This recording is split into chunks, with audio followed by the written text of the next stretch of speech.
Hello বন্ধুরা, তোমরা সবাই কেমন আছো? আশা করি সবাই ভালো আছো। আমি মিষ্টি হাসি। তো তোমরা এই প্রথমবার আমার এই রকম ভিডিও দেখতে পাচ্ছ। তো আমার বোন প্রথমবার আমার ক্যামেরায় আসছে, তো তাই লজ্জা পাচ্ছে। তো আজ আমাদের 3 বোনের হাড্ডাহাড্ডি লড়াই, দুপুরের ভাত খাবার।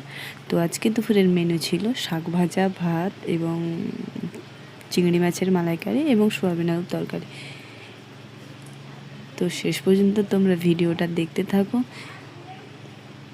কেমন হয়েছে কমেন্ট করে জানিও, এবং সবাই আমার ইনস্টাগ্রাম একটু এবং ফেসবুক এবং ইউটিউব চ্যানেল একটু সাবস্ক্রাইব ফলো করে দিও। তো এইরকম যদি তোমরা ভিডিও দেখতে চাও তাহলে ঝটফট আমাকে কমেন্ট করে ফেলো যে আমরা এইরকম ভিডিও দেখতে চাও। তো ভিডিওটা ভালো লাগলে লাইক কমেন্ট শেয়ার করে দিও। আর লাস্ট পর্যন্ত কে হারলো সেটা আর বলতে পারছি না, মানে আমি নিজেই হেরে গেছি।